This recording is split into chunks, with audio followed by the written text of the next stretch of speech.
बिस्मिल्लाहिर्रहमानिर्रहीम। अस्सलाम वालेकुम। आपका दोस्त सलमान हैदर। दुआ है परवरदिगार से कि उसने आपको और आपके अहले खाना को अपनी हिफ्ज़ व अमान में रखा हो। खबरें इतनी ज़्यादा हैं कि मैं सारी थंबनेल के अंदर तो जस्टिफाई नहीं कर सकता, लेकिन जिस तरह सीक्वेंस आता जाएगा आपसे बात करता रहूँगा। काजी फायज़ ईसा साहब ही, जी हाँ, बतौर चीफ जस्टिस उन्होंने हलफ उठा लिया और उनका हलफ लेना ही ज़ेर बहस है। उनके हलफ के बाद के इक़दामात ही ज़ेर बहस हैं। सबसे पहले वही मैं आपके सामने करता हूँ। चीज़ें बड़ी दिलचस्प हैं जी।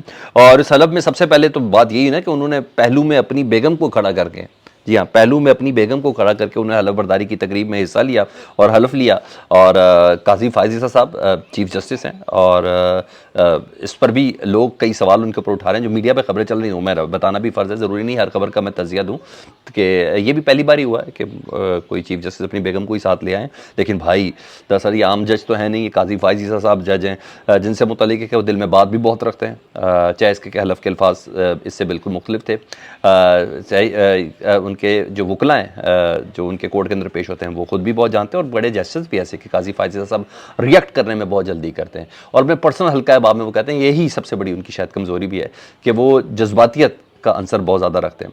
तो साथ खड़ा करके बाकायदा उन्होंने आरिफ अलवी साहब को ये पैगाम दिया, ये सब है कि भाई तुम ही ने तो मेरे खिलाफ सुप्रीम जुडिशल काउंसिल में रेफरेंस भेजा था ना, मेरी बीवी की जायदादों को लेके मेरी बीवी के खिलाफ रेफरेंस भेजा, लो वही मेरे सामने खड़ी है और मैं चीफ जस्टिस ऑफ पाकिस्तान बन रहा हूँ। तो यही सारी चीज़ें साथ खड़ा करके जारी बात है, ये मैसेज होता है और वो मैसेज उन्होंने पहुँचा दिया। मगर सब जानते हैं कि काजी फायज़ ईसा साहब जज्बाती हैं। मुझे भी ऐसा लगता है जो कुछ यहाँ इस वाले पॉइंट से जो लोग कह रहे हैं कि बतौर चीफ जस्टिस कम अज़ कम उनको इन चीज़ों से बचना चाहिए था।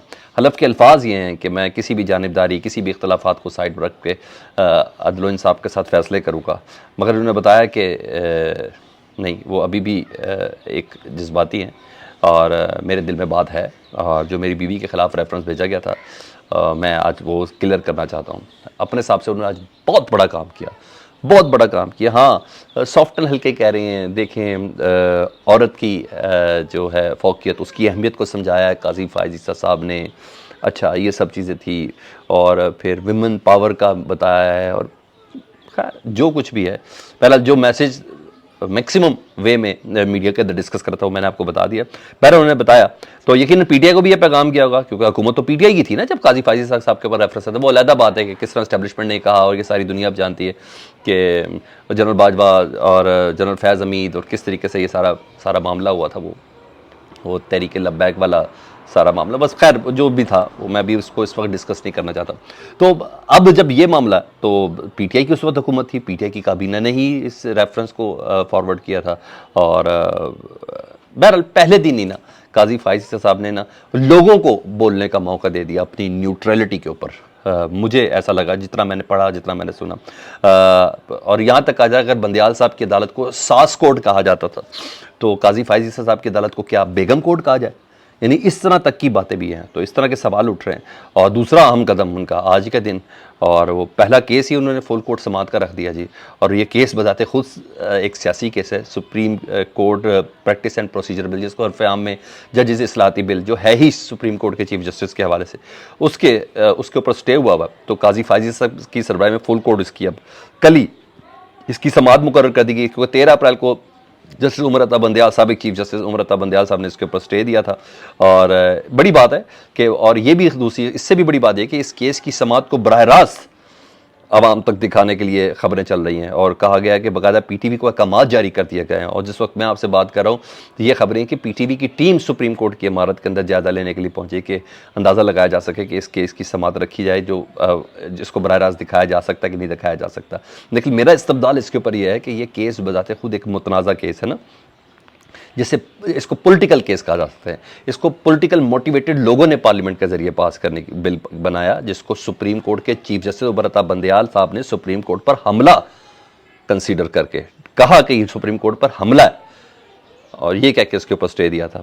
और जाहिर बात है उस वक्त बहुत ज़्यादा बेंचेस बन रहे थे, केसेस के फैसले हो रहे थे, तो फिर पीडीएम ने सारे मिल के और ये पार्लियामेंट ने ये सारा काम किया था। तो उस पर खुलेआम लोग, काजी फायज़ ईसा साहब भी खुलेआम इसके ऊपर नोट लिखते थे और बहुत अरसे तक 6, 7, 8 महीने तक तो वो किसी बेंच के अंदर भी नहीं बैठे कि जब तक supreme court practice and procedure bill का फैसला नहीं होता मैं किसी बेंच में नहीं बैठता। मतलब जाने वालों को फप्ती कस रही है ना, अगर कल ये ऑनर होगा, ये होगा कि भाई देखे वो उमर अता बंदयाल साहब ही की बातें होंगी ना सारी उधर, तो कहा जा रहा है कि स्टे ख़त्म कर देंगे غالب امکان بڑے بڑے لوگ ظاہر کر رہے ہیں. بندیال صاحب کے اگر اسٹے ختم کر دیا تو اس کے بعد سے بندیال صاحب کے جتنے بھی فیصلے اور اپنے بینچز کے اوپر جو تھے وہ تمام کے تمام کالعدم ہو جائیں گے. بہرحال قاضی فیصل صاحب نے اپنے کام کا آغاز ہی ایک سیاسی کیس سے شروع کیا. ٹھیک ہے, یہاں تو یہ بات ہوگی. پرویز الہی صاحب کی تھوڑی خبر دے دوں میں. پرویز الہی صاحب کے اوپر ایک بہت بڑا کیس کل بنا کے تھا لاہور کے ماسٹر پلان کے حوالے سے, اور بڑا واویلا مچایا گیا. اربوں روپے کے انہوں نے, حالانکہ پلان ابھی ہے ہی نہیں, کچھ تھا ہی کسی گراؤنڈ پہ بھی نہیں تھا. آپ بتائیں اتنا بڑا کیس تھا کہ پرویز الہی صاحب کی گرفتاری ڈال کے راداری ریمانڈ لے کے ڈیالہ جیسن کو روانہ کر کے لاہور پہنچایا گیا اینٹی کرپشن کی بلڈنگ کے اندر. اور آج جب ڈیوٹی جج تھا, اتوار کے دن بیٹھنا تھا, اس کے آگے پیش کیا کہ اس نے پہلے دن ہی کیس کو ڈسمس کر دیا, کیس ہی ڈسچارج کر دیا. حالت دیکھیں اور لعنت دیکھیں دماغوں کے اوپر کہ اس طرح کے کیسز کر رہے ہیں, اتنے بھونڈے طریقے سے کر رہے ہیں, اتنا کمزور بناتے ہیں, اسی جلدی میں یہ ایکسپوز بھی ہوتے جاتے ہیں. تو اب دیکھیں کل روبکار ان کی جاری ہوگی, اور ان کو گرفتار کرنا ہے تو تب تک ایک نیا کیس بن چکا ہوگا. ادروائز پرویز الہی صاحب کل اپنے گھر پر ہوں گے. دیکھیں کیا ہوتا ہے. اب اڈیالہ جیل ان کو منتقل کیا جائے گا جی, کیونکہ وہاں کی ارادہ انہوں نے مان لی تھی, تو اب یہاں تھی, اور روبکار اب وہیں سے ملنی ہے, تو وہیں سے ان کو ڈسچارج کیا جانا ہے, ان کو رہا کیا جانا ہے. میں جلدی اور فیصلہ سازی کی انتہا کی بات کر رہا ہوں. یہ اچھا فیصلہ جی. ڈسٹرکٹ اینڈ سیشن جج اوکاڑا جزیلہ اسلم, ان کی خدمات, ظاہری بات ہے یہ لوور کورٹ بنتی ہے لاہور ہائی کورٹ کی. اوکاڑا جو ہے ڈسٹرکٹ اینڈ سیشن جج ہیں اوکاڑا جزیلہ اسلم, ان کی خدمات لاہور ہائی کورٹ سے سپریم کورٹ کے سپرد کی گئیں.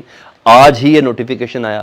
اس کے بعد سپریم کورٹ سے ایک نوٹیفیکیشن آیا کہ ان کو آج ہی تعیناتی کر دی گئی سپریم کورٹ میں. یہ سپریم کورٹ کی خاتون رجسٹرار بن گئی ہیں جی. ڈسٹرکٹ اینڈ سیشن جج اوکاڑا جزیلہ اسلم اب سپریم کورٹ کی رجسٹرار بن گئی ہیں. اور اب یہ بات ہے قاضی فائز عیسیٰ صاحب نے ان کو رجسٹرار لگایا آتے ساتھ ہی.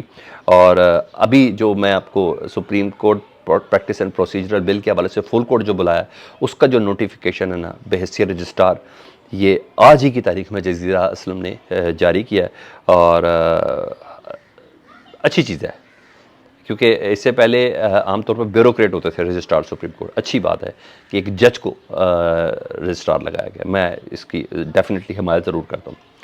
ایک خبر تھی, میں نے کہا اگر میں نہ کرتا تو بری بات ہوتی ہے. اس وقت احتساب کی باتیں بہت ہو رہی ہے نا, اکراس دا بورڈ احتساب بات ہو رہی ہے, مگر کچھ لوگ تو ابھی اس وقت پھندے کے اندر ہیں اور چیزیں بڑی زبردست چل رہی ہیں. پاکستان کو کس طریقے سے کس نے لوٹا ہے, اور کس طریقے سے ریکارڈ سامنے آ رہے ہیں. جس طرح دیکھ رہا ہوں حیرانگی ہو رہی ہے. راول پنڈی میں ہو رہا ہے جی ہاں, راول پنڈی سے مراد آپ مثبت ہی لیجیے گا. راول پنڈی میں یہ کام ہو رہا ہے جی. روزنامہ اساس اور الحرم سٹی کے مالک شیخ افتخار کے نجی بینک سے 9 ارب روپے, میں نے فوٹیج دیکھی ہے, میں کوشش کروں گا کہ ٹائم ہو تو میں اس ویڈیو کے اندر آپ کو فوٹیج بھی دکھا دوں. شیخ افتخار کے نجی بینک سے 9 ارب روپے مالیت کی ملکی اور غیر ملکی کرنسی نکلی ہے. 9 ارب روپے مالیت کی. روزنامہ اساس اور الحرم سٹی ہاؤسنگ سوسائٹی کے جی مالک ہے جی. میڈیا ہاؤس بھی کہلائے گا نا, سوسائٹی کے مالک کو میڈیا ہاؤس بھی کہلائے گا. تو ان کے نجی بینک سے 9 ارب روپے مالیت کی ملکی ہے, اور اس میں ڈالر وغیرہ بھی شامل ہیں. نجی بینک بنایا ہوا تھا جی راول پنڈی میں, ایک مقامی پلازا تھا جس کی بیسمنٹ میں بڑے بڑے زبردست قسم کے ڈیجیٹل سیف بنائے ہوئے تھے. حساس اداروں کی اطلاعات پر ایف آئی اے نے کارروائی کی ہے. اور اب دیکھیں یہ احتساب کا دائرہ کہاں تک وسیع ہوتا ہے. بہرحال ابھی تو کئی ایسے میڈیا ہاؤسز ہیں, کئی ایسے سیاستدان ہیں, کئی ایسے پراپرٹی ٹائکونز ہیں, کئی ایسے بیوروکریٹ ہیں, کئی ایسے ججز ہیں, سابق ججز ہیں, کئی ایسے جرنلز ہیں, سابق جرنلز ہیں. مدد تو تب آئے گا جب اکراس دا بورڈ ان سب کا احتساب کیا جائے گا, اور ایسے ایسے تمام سیف ہاؤسز پکڑے جائیں گے.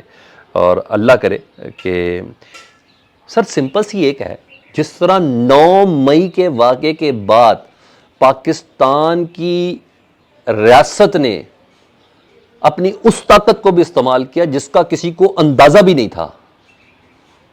جب تک کرپشن اور ان سیفز کو پکڑنے کے لیے اس طاقت کا استعمال نہ کیا جائے جس سے متعلق یہ کیا ہے کہ تھوڑا ادھر دے کے بھی بچ جائیں گے, تب تک کچھ نہیں ہونا. مجھے 9 مئی والی طاقت درکار ہے. اس میں تو کئی معصوم بھی رگڑے گئے, یہاں تو کالے چہرے اور کالے دھن والے لوگ ہیں.